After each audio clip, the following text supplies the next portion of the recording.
O áudio que vocês vão ouvir agora é parte do podcast Xadrez Herbal. Caso vocês queiram ouvir mais sobre esse assunto e outros temas de política internacional, é só ir em xadrezherbal.com.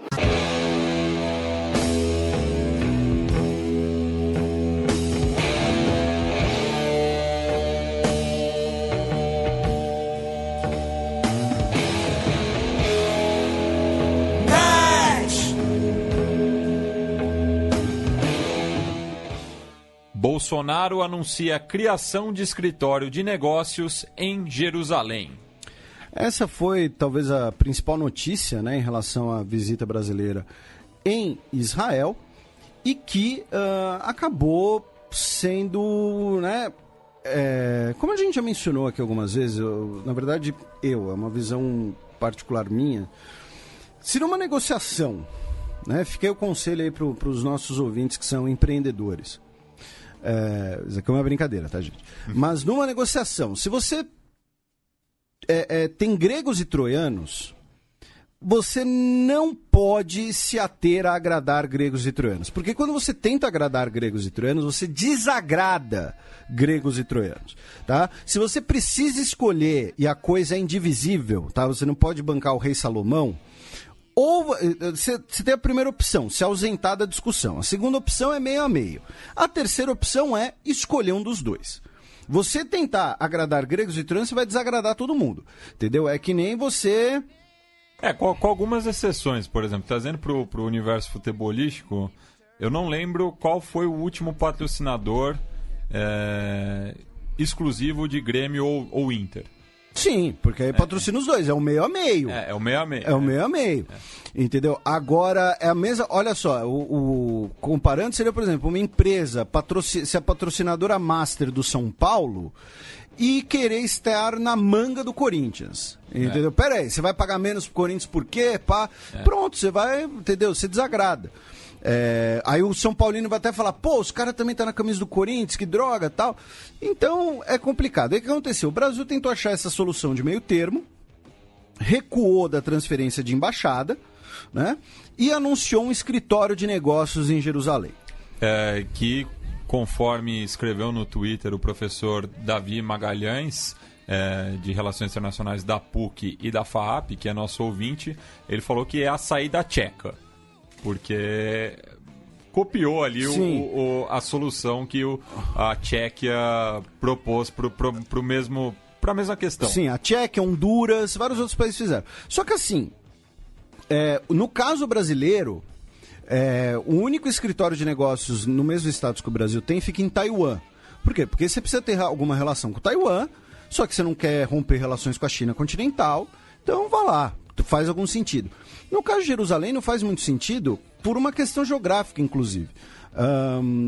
Quando eu falo isso, não é pra sua babaca, tá, minha gente? Mas eu já estive lá e Jerusalém, Tel Aviv é 1 hora de carro. Se você tiver algum representante do governo israelense em Jerusalém que precisa tratar de algum assunto com um representante do governo brasileiro, ele pode ir direto ao embaixador em 1 hora de carro. Tipo, não, Não, e outra, qual que é o coração financeiro de Israel? Sim, Tel Aviv. Tel Aviv. Então, assim, o máximo que esse escritório vai poder fazer, eu acho, vai servir, melhor dizendo, vai ser alguma eventual cooperação, parceria com os organismos de Jerusalém de nível municipal, com prefeitura de Jerusalém, alguma questão cultural, alguma questão assim. Nem para os visitantes brasileiros em Jerusalém, que são muitos turistas, especialmente religiosos, vai servir muito porque não é um consulado. Não é tipo, olha, perdi meu passaporte, preciso aqui de uma solução emergencial. Então, vai ser em Tel Aviv também. Pega essa estrada, vai para Tel Aviv.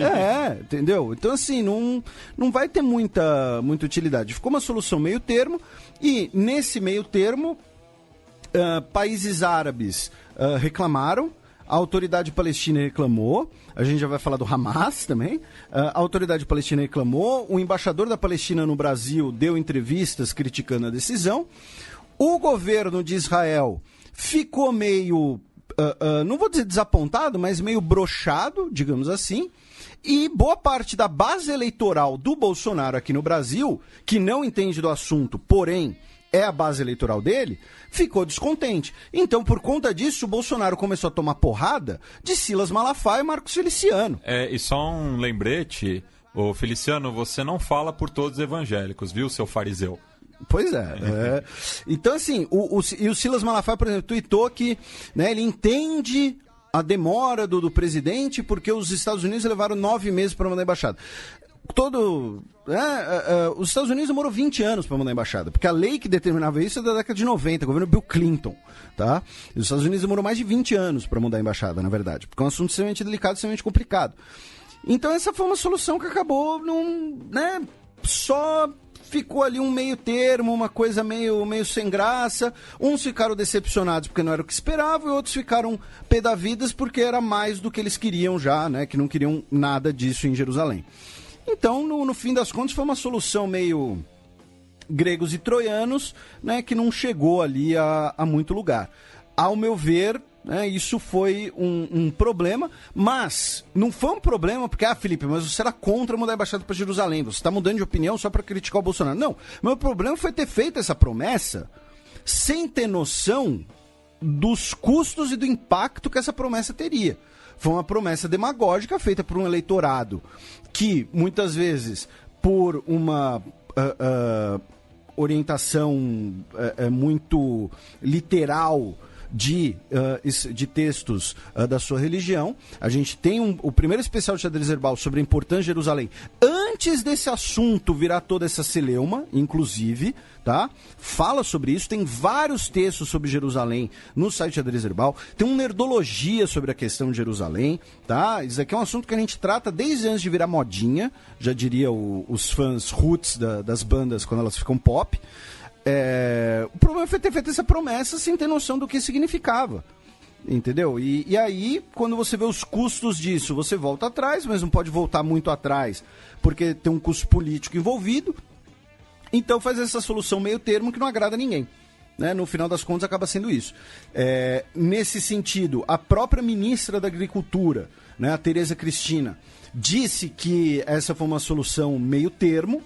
E ela também anunciou que nessa última semana e nessa semana agora, ela vai se reunir com embaixadores de países árabes e países muçulmanos para explicar a posição do Ministério da Agricultura, que vai manter o diálogo com esses países e tudo mais. Ao mesmo tempo, a Arábia Saudita, por conta daquela recente visita do MBS à Índia, já anunciou que vai comprar mais frango indiano. E assim, nesse sentido, você tem áreas da economia e áreas de cooperação em que todos podem ganhar. Agora é o seguinte, o Matias, ele vai comer um frango.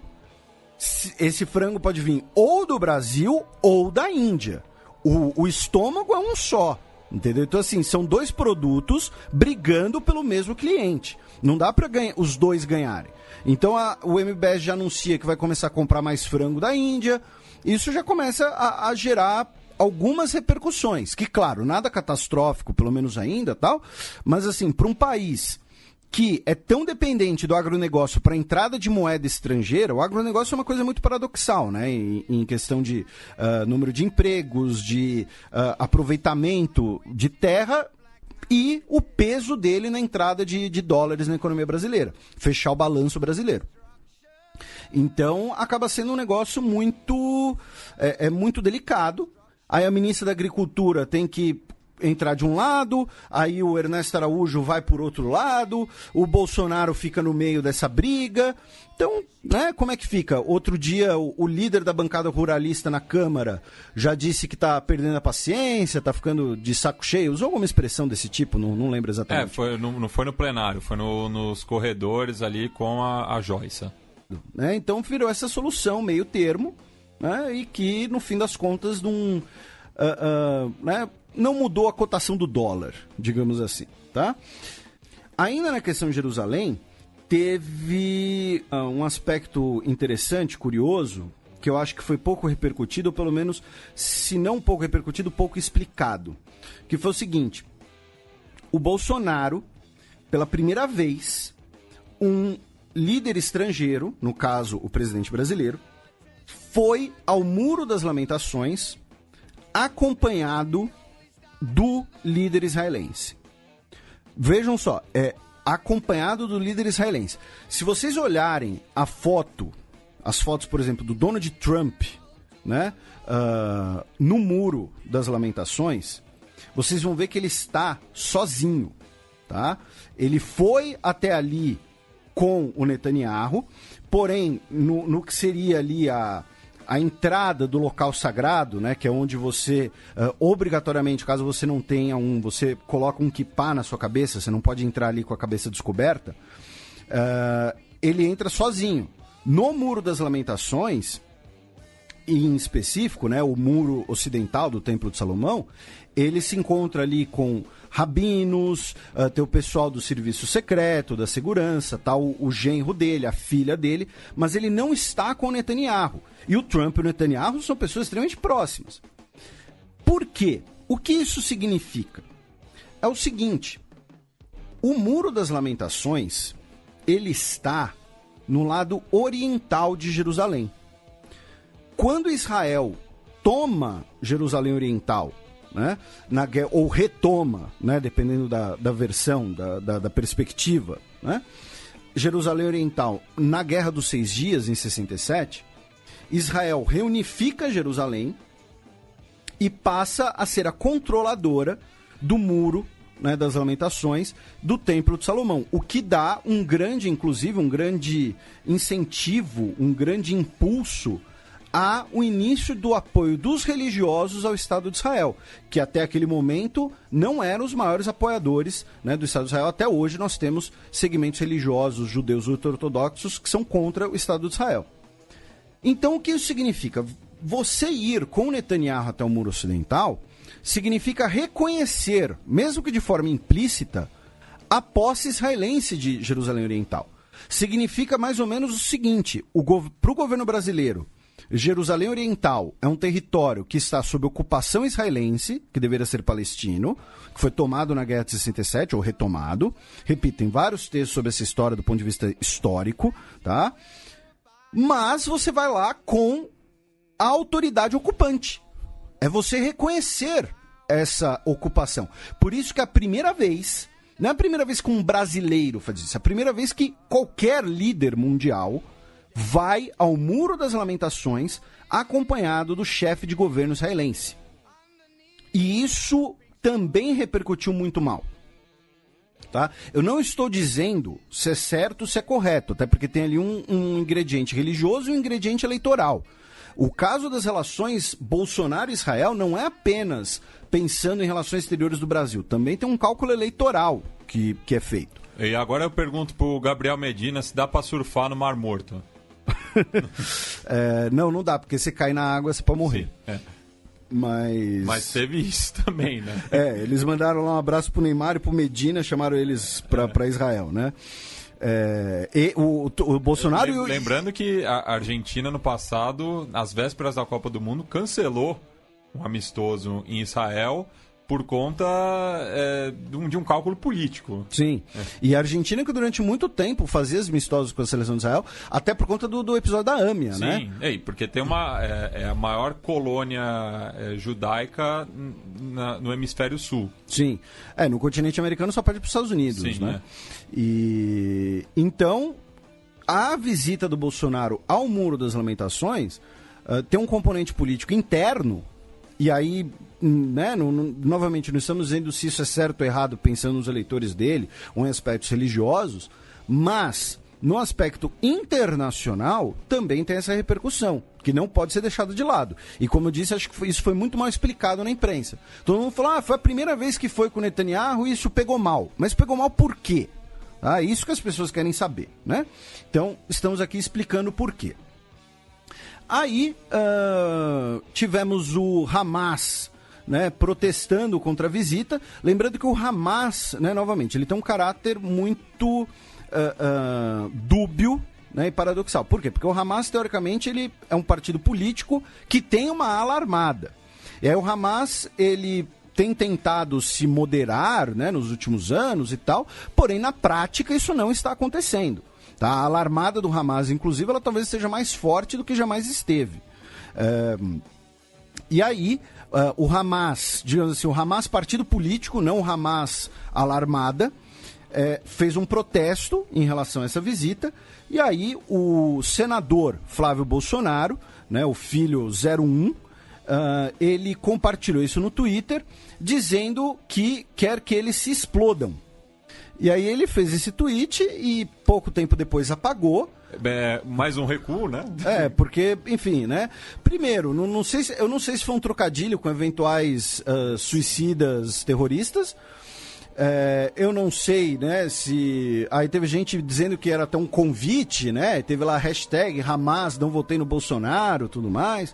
Mas uma coisa que é importante destacar é que o Hamas, ao contrário da Al-Qaeda, do Estado Islâmico, ele não atua fora da sua jurisdição, vamos dizer assim. Da região da Palestina. Ele não promove o terrorismo internacional. É uma situação muito mais parecida com o IRA ou o Congresso Nacional Africano, que foram para a luta armada, mas nos seus respectivos países, e daí eram catalogados de terroristas pelo poder de turno, né? Sim, e no caso do Hamas, assim, talvez seja um pouco mais complicado que essa comparação com ele, porque o Hamas, ele é uma filiação local da Irmandade Muçulmana. Então, assim, não é que o Hamas tem tentáculos internacionais, mas tem uma organização internacional da qual o Hamas faz parte, né? E o Hamas é um grupo sunita e que são sunitas religiosos que fazem parte da Irmandade Muçulmana, em relação aos sunitas laicos, como no Egito, né? O Egito, Irmandade Muçulmana, a gente já falou um pouco desse histórico, ou os wahhabitas, sauditas, por isso que o Hamas, mesmo sendo sunita, hoje tem boas relações com o Irã, porque é meio que eles têm os inimigos em comum. Sim. Né? Sauditas e israelenses. E não tem uma relação boa com o Estado Islâmico, por exemplo. Também não tem. E não tem uma relação boa com a Síria. Né? Por exemplo, o Hamas, que poderia ser aliado da Síria contra Israel, não tem essa relação. E o Hamas é um fenômeno relativamente recente. Né? O Hamas surgiu com a Intifada em 87. A Irmandade Muçulmana é de 1922. No momento ali da descolonização, a Irmandade Muçulmana queria basicamente que a descolonização fosse feita a partir de preceitos religiosos. E o grande problema do Hamas é que é o seguinte, apesar deles tentarem se moderar, teve aquela conferência no Catar que a gente repercutiu em 2017, o Hamas continuou com a mesma carta, né, de fundação, que na carta de fundação diz que o objetivo do Hamas é a destruição do Estado de Israel. E por isso que isso hoje, qual é a justificativa, né, do governo israelense?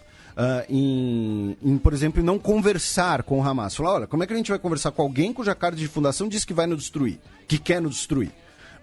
Então, por isso que eu disse que o Hamas é muito dúbio, porque ele é um movimento político, ao mesmo tempo que ele é um movimento extremista religioso, ao mesmo tempo que ele tem uma alarmada, né? O Hamas não é um grupo secular, tá? O grupo secular palestino é o Fatah. Então, acaba sendo uma situação, né, que vai muito além, né? O Oriente Médio é sempre, né, bastante mais complexo do que parece. Mas aí o Flávio Bolsonaro fez esse tweet, depois apagou, né?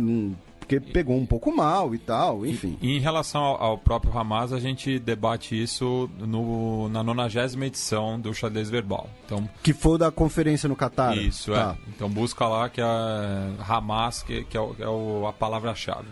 A gente fala mais sobre o Hamas especificamente. E Hamas é H-A-M-A-S. Isso. E assim, não estamos negando que o Hamas seja um grupo violento. Eu acabei de falar da carta fundamental deles. Só que não é como o Matias mencionou, não é como a Al-Qaeda. Você tem um aspecto ali, outros aspectos políticos envolvidos. E aí vamos, né, para a parte, né, dos acordos que foram assinados, que novamente foram muitos acordos, digamos assim, aquela coisa, a gente combina de combinar. Né? São quando o país assinam acordos mais abrangentes, não muito específicos, mas que estabelecem parâmetros para negociações específicas futuras. Tá? Então, foram assinados acordos em energia, tá? Foram assinados acordos em ciência, tecnologia e inovação, inclusive o Marcos Pontes, né, o astronauta / ministro, estava lá. incluindo o lançamento de 2 iniciativas conjuntas envolvendo a Embrapa, tá, e a Autoridade Israelense de Inovação, um acordo de promoção comercial e investimentos, lembrando que Brasil e Israel já têm um tratado de livre comércio, desde o governo Lula, inclusive. Foram assinados um acordo de aviação civil, um acordo de segurança cibernética e cooperação em segurança pública. E esse aqui que é muito interessante, né? Porque ele ainda vai ser formalizado, é claro, mas ele estabelece uma cooperação entre os serviços secretos de Israel, a ABIN e a Polícia Federal. Não foi nada específico, né? Não foi nada especificado, mas imagino que pensando, né? Recentemente a gente teve, por exemplo, a prisão de um dirigente do Hezbollah na região da Tríplice Fronteira, né? Entre Brasil, Paraguai e Argentina. Então imagino que pelo menos da parte de Israel, o interesse principal seja em relação a esse tema, né? Eventuais questões né? Ligadas ao Hezbollah no Brasil. Também foi assinado um acordo de cooperação em matéria de defesa, que estabelece ali bases para coisas futuras, e reiterar o reconhecimento dos 2 países em relação ao Juan Guaidó como líder legítimo da Venezuela, e, principalmente, talvez, né, Israel reiterou o apoio à adesão do Brasil ao CDE, que é uma bandeira aí dos últimos anos, né? Uma bandeira do governo Temer e agora também uma bandeira do governo Bolsonaro. Inclusive, por que eu cito o governo Temer? Porque algumas dessas iniciativas já estavam sendo negociadas durante o governo Temer, tá? Especialmente essa questão de cibersegurança, né? Salvo engano, a cooperação Brasil-Israel para cibersegurança, ela começa mesmo por conta das Olimpíadas de 2016, ainda governo Dilma. Tá? Posso estar equivocado, mas, salvo engano, essa cooperação acontece por conta das Olimpíadas, porque o Brasil, quem ia fazer a cibersegurança das Olimpíadas ia ser os Estados Unidos, só que aí teve o escândalo lá da NSA, da espionagem do celular da Dilma e tudo mais, e aí o governo brasileiro foi lá e iniciou uma cooperação com alemães e israelenses, tá? Para a cibersegurança das Olimpíadas, Rio 2016. Então, assim, para a gente fechar as questões da visita e depois fazer um balanço geral, nós tivemos o Bolsonaro condecorando a brigada israelense que atuou no Brasil, em Brumadinho, no crime de Brumadinho. No programa passado eu até comentei que para mim ficou dúbio se ia ser a unidade como um todo ou se integrantes como indivíduos da brigada, mas não.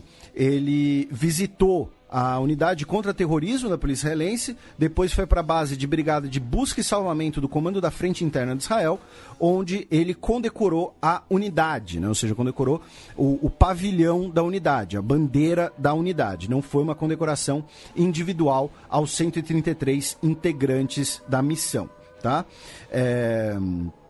Ele disse Todá Rabá, em hebraico, né, que é muito obrigado, né? Todá é obrigado, né? Vakashá é por favor, Todá é obrigado, e Mazel Tov felicidade. Para felicidades, Boker Tov é bom dia, enfim, acho que meus conhecimentos de hebraico são esses. E Shalom, que serve de oi.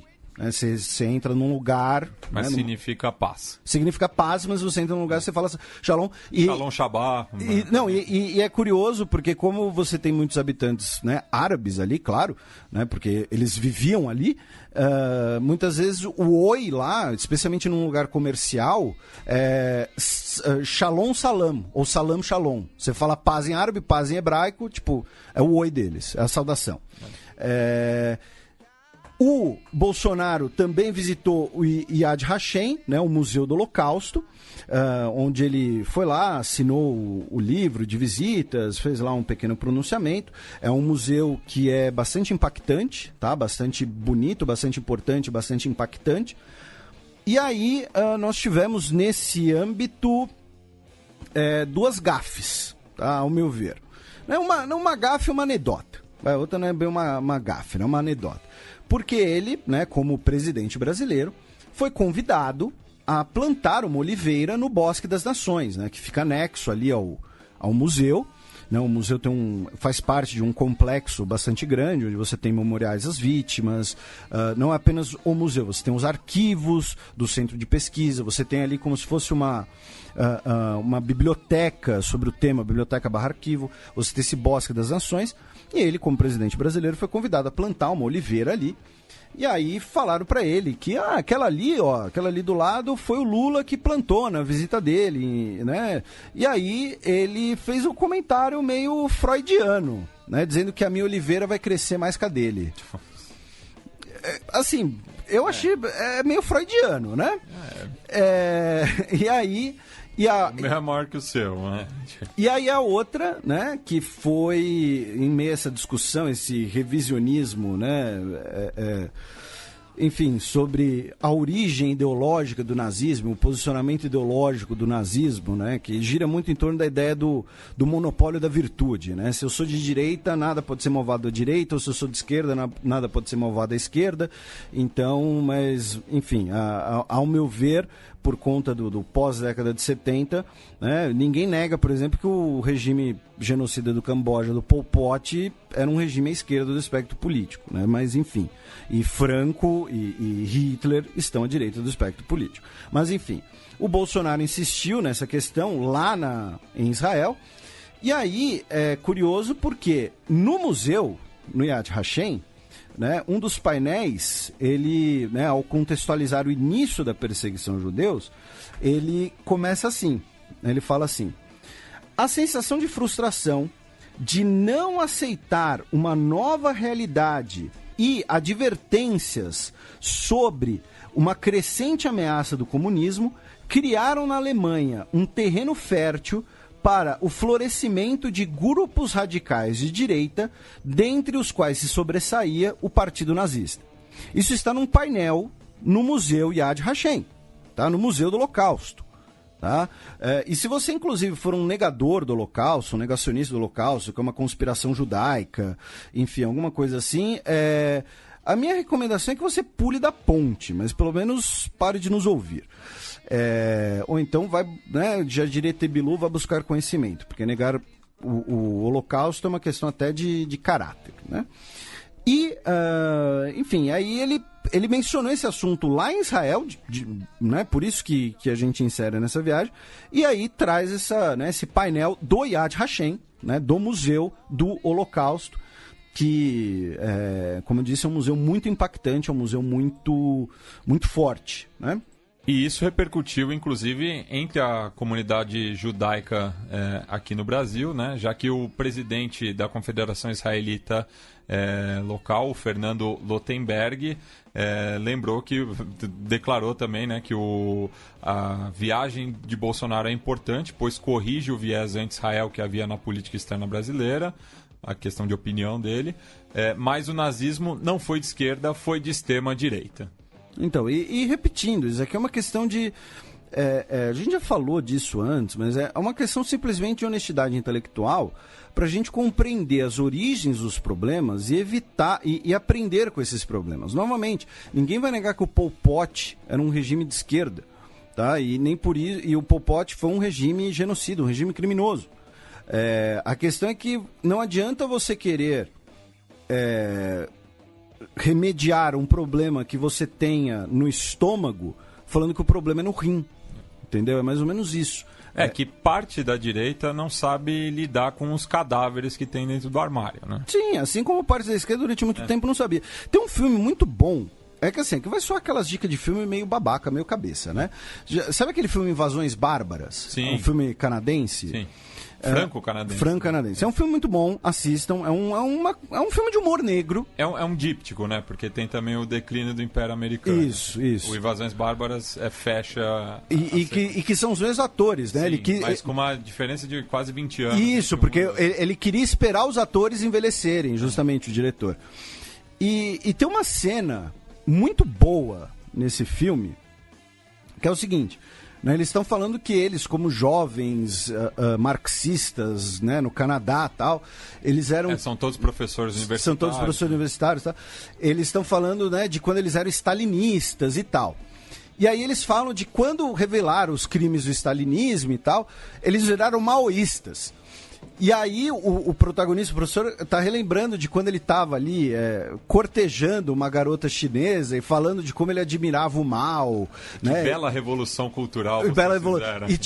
E os pais da menina estavam num campo de trabalhos forçados, um negócio assim. Não, e assim, boa parte dos imigrantes chineses que foram ao Canadá justamente fugiram da revolução cultural. Isso, então assim, é um filme que mostra assim, como esse aprendizado na esquerda veio nos anos 70, principalmente, e que hoje, talvez por estar no momento, né, dizem da onda conservadora, né, então estão na crista da onda conservadora, talvez por esse protagonismo, né, estejam passando por esse momento, e cabe, né, às outras pessoas mostrarem, né, as questões. E, repetindo, isso aqui não é um comentário partidário ideológico, não é para ninguém ficar bravo com a gente, não é para ninguém ficar ofendido com a gente, é uma questão, novamente, de honestidade do discurso intelectual. O próprio Mourão falou, olha, para mim é muito claro, o comunismo está à esquerda, o nazismo está à direita.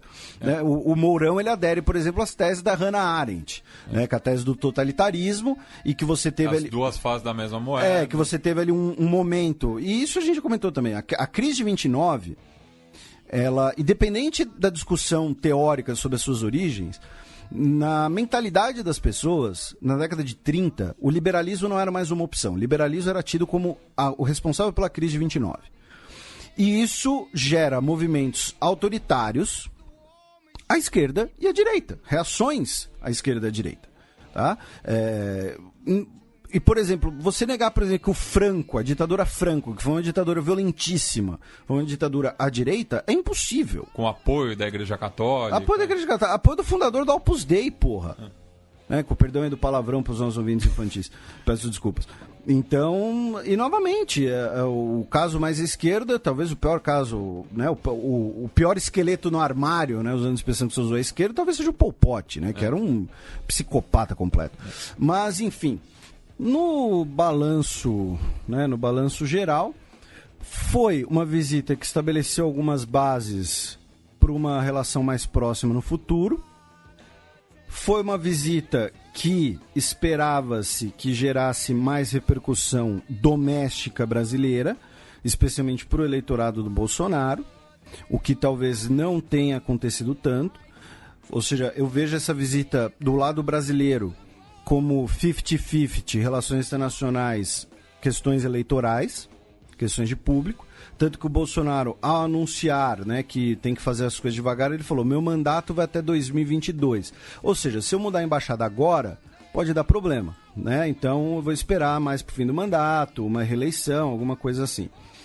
E, do ponto de vista das relações internacionais, e aí pensando na visão dos outros sobre o Brasil, teve alguns problemas que foram, pelo fato do Bolsonaro focar muito a visita em Israel e no Netanyahu, né, nas suas relações com o Netanyahu.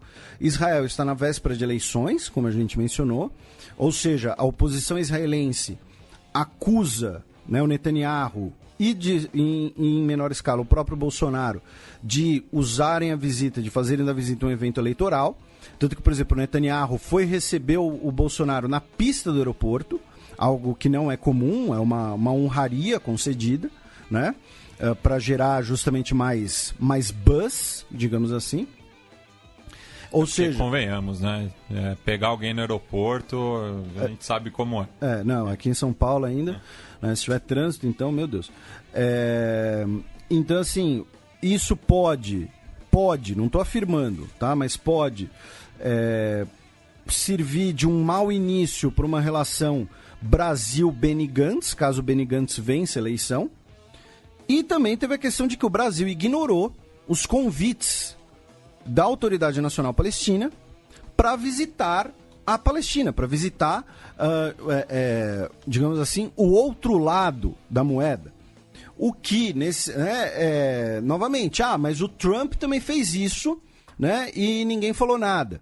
Mas, assim, novamente, o Trump, ele tem um porrete de um tamanho diferente, entendeu? Aqui é realpolitik. O Brasil sempre teve essa tradição, assim como a maioria dos outros países, de, ao ir lá, também se encontrar, por exemplo, com Mahmoud Abbas, o líder da Autoridade Nacional Palestina. O Bolsonaro não fez isso, não pensando em questões externas, mas pensando em questões internas.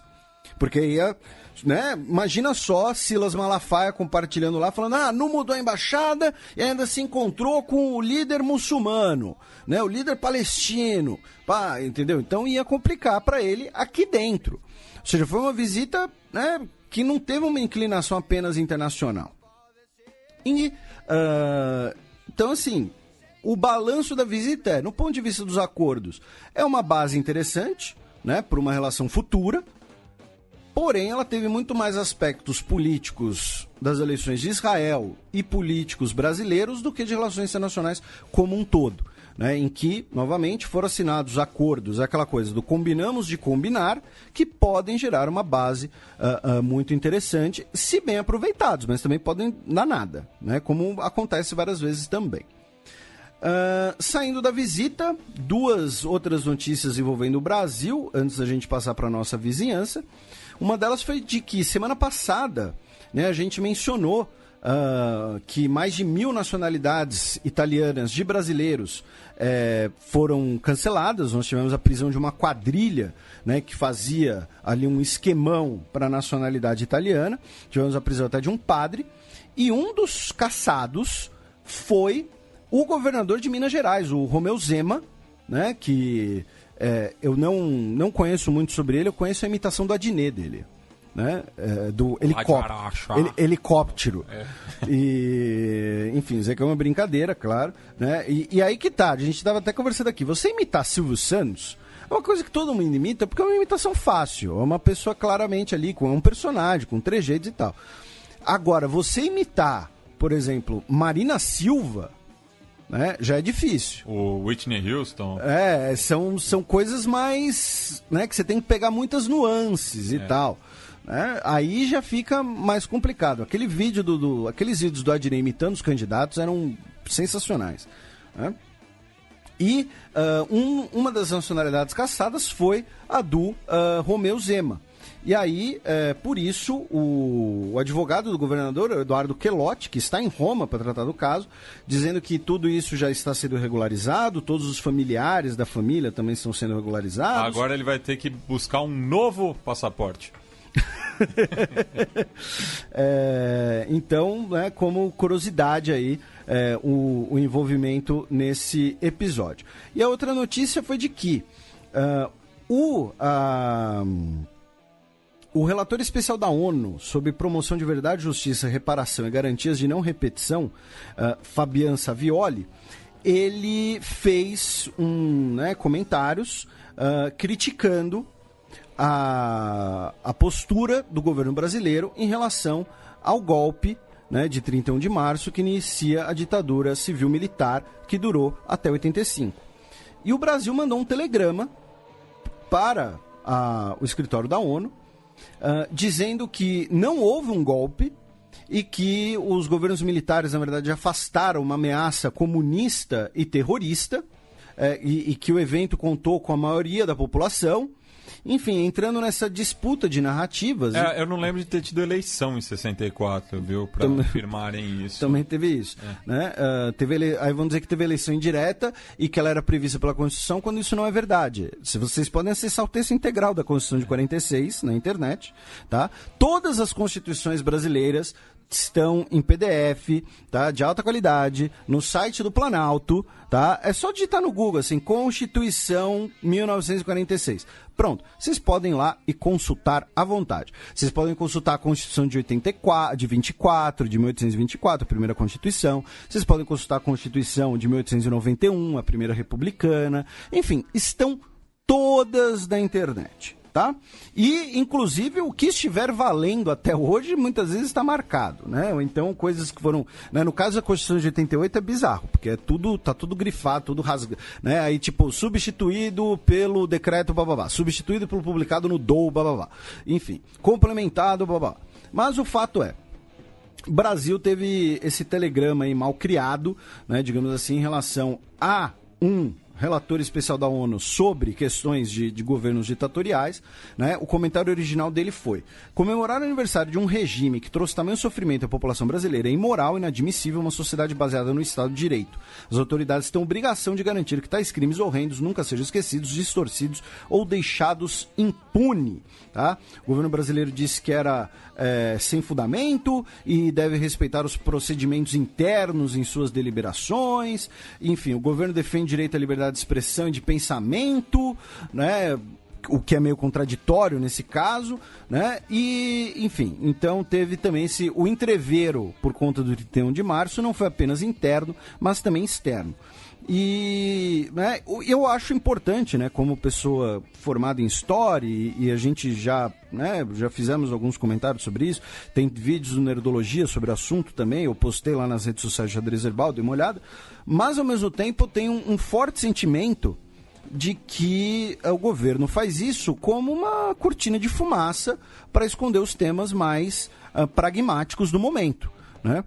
Porque, por exemplo, se você olhar a nota da ordem do dia das Forças Armadas do 31 de março sobre o evento, que foi redigida pelo ministro da Defesa, né, que foi um general, você vê que é um tom completamente diferente do tom usado pelo presidente, do tom usado por correligionários do presidente, tá? Porque você... É uma coisa que é importante da gente ter em vista nas discussões sobre isso, e novamente, sugestão para vocês levarem isso para a mesa de bar, que é o seguinte: daqui a 20 anos, 25, 30, enfim, não sei, mas daqui a algumas décadas não vai ter mais Bolsonaro. Tá? Ele tem um mandato até 2022, ele depois pode ser eleito até 2026, né? E pensando ali na média de vida da população, enfim, o fato é, né? E como eu sempre digo, todos nós vamos morrer um dia, isso aqui não é uma praga, alguma coisa assim. Só que daqui a 30 anos, ainda existindo o Brasil, ainda vão existir as Forças Armadas brasileiras.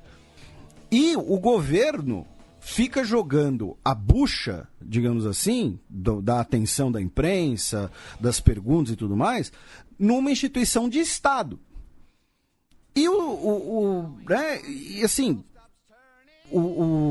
é uma discussão que acaba, né, que é importante, mas que em última instância acaba desgastando instituições à custa de preservar, digamos assim, de mudar o foco do governo, né? De cobrança da Previdência, enfim, tudo mais, né? O fato do Congresso, a própria base aliada do governo no Congresso está dividida sobre o assunto da Previdência, enfim, todas essas questões que vocês acompanham nos noticiários. Dividido é um eufemismo, né, Felipe? Porque para dividir, alguém tem que apoiar. Pois é, não. O líder do governo no Senado votou de forma diferente do líder do governo na Câmara. Enfim. Então aí o que acontece? Aí você vai lá e fala, então vamos celebrar aí 31, tal, pro pessoal falar disso, encher o saco disso, né, e discutir isso daí e mudar o foco. Só que, ou seja, ele tá jogando a bucha, né, da atenção da cobrança no colo de instituições de Estado que vão continuar com essa bucha na mão mesmo depois do Bolsonaro, né? É que nem a gente falou aqui outro dia, né? É muito fácil para um governador falar que comigo a polícia vai pro confronto, vai sair atirando, porque não é a vida dele que está na linha de tiro, né? Não é ele que vai aguentar as consequências dessas declarações. É parecido aqui, só que no caso os tiros são políticos, né? Indo agora para a nossa região, começando pelo norte, né?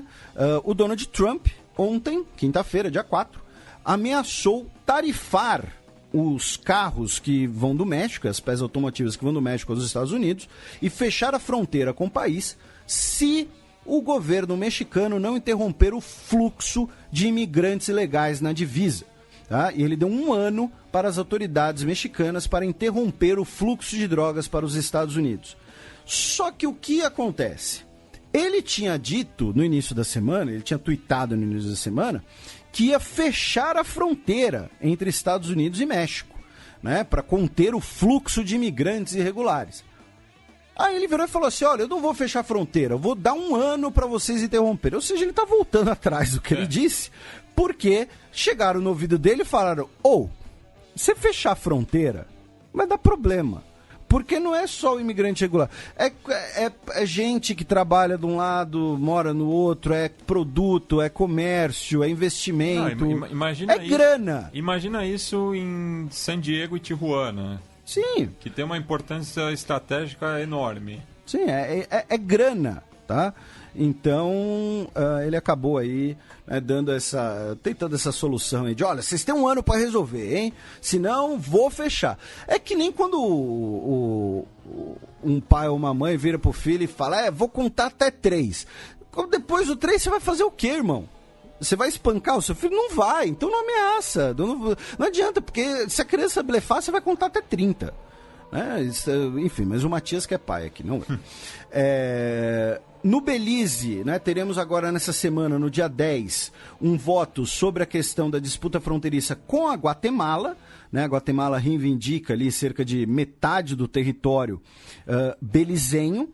E a população do Belize vai votar no referendo dizendo se aceita a autoridade da Corte Internacional de Justiça. Lembrando, o Tribunal Penal Internacional, TPI, julga pessoas.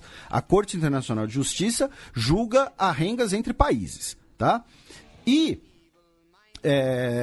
a população do Belize vai votar nesse assunto, que remete ao fucking Tratado de Tordesilhas. Tá? É basicamente a Guatemala dizendo, olha, esse pedaço é nosso aqui, porque era da Espanha. Os ingleses chegaram e ocuparam, né? Belize foi uma colônia inglesa. Os britânicos chegaram e ocuparam. Então é legal, tá? Não tem que ter Belize, esse pedaço é nosso, ponto final. Para marcar aí no bingo, eu explico melhor essa questão na minha mais recente coluna na Gazeta, tá? Tuitei lá nas redes sociais e tudo mais. Tá? Mais ao sul, na Nicarágua, na quarta-feira, uma má notícia que o governo do Daniel Ortega e a oposição deram por encerradas as negociações para superar a crise política, por 2 questões que não chegaram em consenso. Primeiro, a justiça, né, para vítimas de violência durante os protestos, como ficaria responsabilização penal, indenização, esse tipo de coisa, e também uma mudança no sistema eleitoral e uma possível antecipação das eleições de 2021. Tá? Para essas reformas para a oposição do sistema eleitoral são para garantir uma eleição mais democrática. Tá? Como esses 2 temas não chegaram, né, em consenso, então as conversas foram interrompidas e decidiram fazer consultas até que consigam condições que permitam retomar o debate. O que é fazer consultas? Né? Sabe quando você tinha 13 anos e você tinha vergonha, né, de dizer para a menina que você gostava da sua classe, né, ou para o menino que você gostava dele? Né? Então você chegava num amiguinho comum e falava, Matias, tipo, vê com a Maria, se ela gosta de mim, eu gosto dela, vê lá, tipo, agita aí. Né, na linguagem diplomática, fazer consultas é isso. É você colocar ali alguns intermediários, né, falando, olha, é o seguinte, o governo está disposto a abandonar um pouquinho isso daqui, abrandar isso aqui. O que vocês podem oferecer em troca? Esses intermediários muitas vezes são conhecidos como lobistas. Lobistas no caso de empresas, né? Nesse caso aqui são pessoas que querem a paz, Matias. Né? Você está dizendo que quando na festinha você pedia para o seu amigo fazer o meio de campo, ele era um lobista? Lobista do amor? De vez em quando tinha uma troca pecuniária, alguma coisa assim. São os lobistas do amor. Um abraço para nossa ouvinte Beatriz Falcão, lá em Brasília, que ela é lobista, mas não é do amor.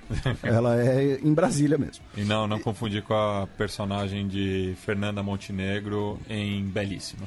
E em Brasília, né, dizem que não tem amor em Brasília, né? E nem em São Paulo. Mas, voltando a falar sério, né, os 2 lados se comprometeram a fazer consultas até chegar em condições que permitam retomar o debate. Né?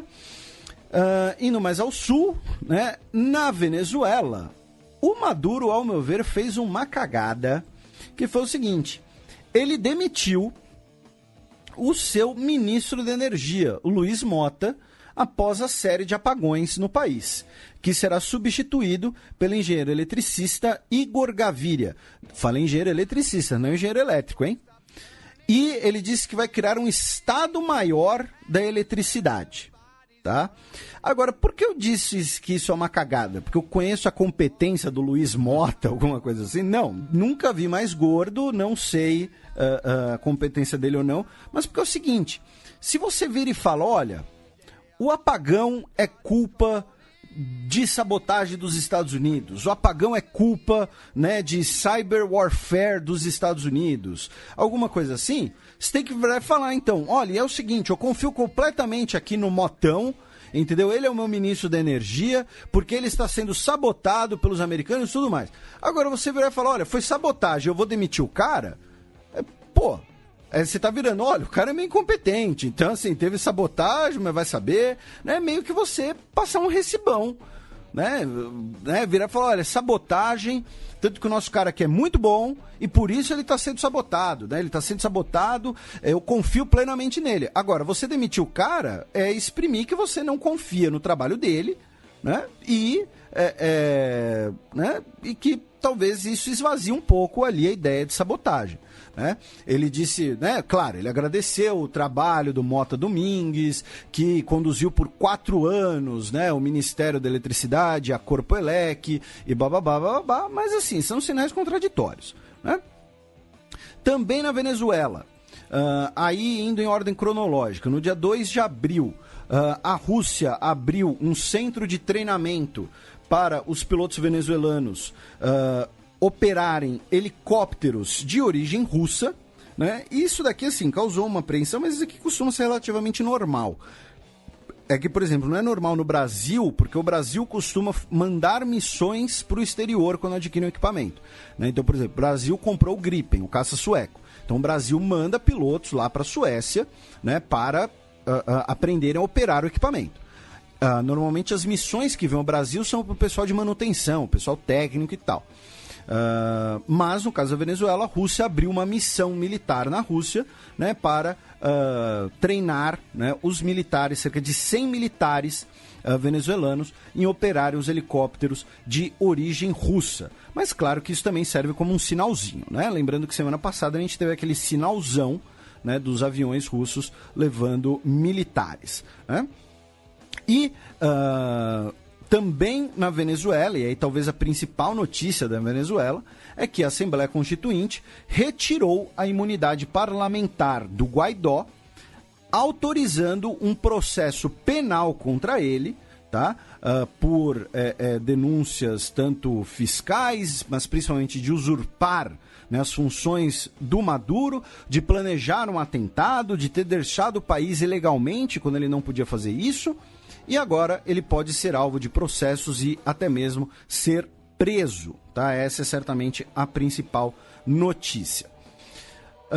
Segundo o Banco Mundial, em 2019, o PIB venezuelano pode cair até 25%. Isso é uma previsão, claro, né? Porque 2019 ainda não foi. E saindo da Venezuela, indo para 2 notícias do Cone Sul. Uma é que o presidente do Uruguai, o Tabaré Vázquez, né, lembrando que esse ano teremos eleições no Uruguai. Segundo semestre. Né, eleições bastante disputadas. Inclusive com os militares. Sim. E ele destituiu o ministro da Defesa, Jorge Menéndez, o vice-ministro da Defesa, o Daniel Montiel, e os 3 generais que integravam o Tribunal de Honra do Exército, inclusive o recém-nomeado comandante do Exército, José González. Lembrando que há um tempo atrás ele destituiu o comandante de então, que já havia pegado cana, inclusive um xadrez, e aí agora o novo comandante já foi dispensado. Né? Desde 12 de março, o cara não ficou um mês no cargo. Por quê? Porque o tribunal estava investigando o assassinato de um militante tupamaro, o Roberto Gomensoro, em 1973, e o desaparecimento de Maria Cláudia Garcia de Guelmán, nora do poeta argentino Juan Guelmán, em 1976. Tá? Essa matéria é da Silvia Colombo.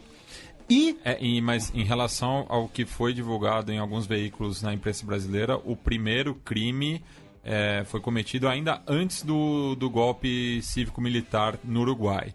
Lembrando também que a própria deflagração do golpe em 73 também tinha um componente de uma queda de braço entre o governo do Bordaberry com a parte das Forças Armadas. Sim. E por que ele destituiu?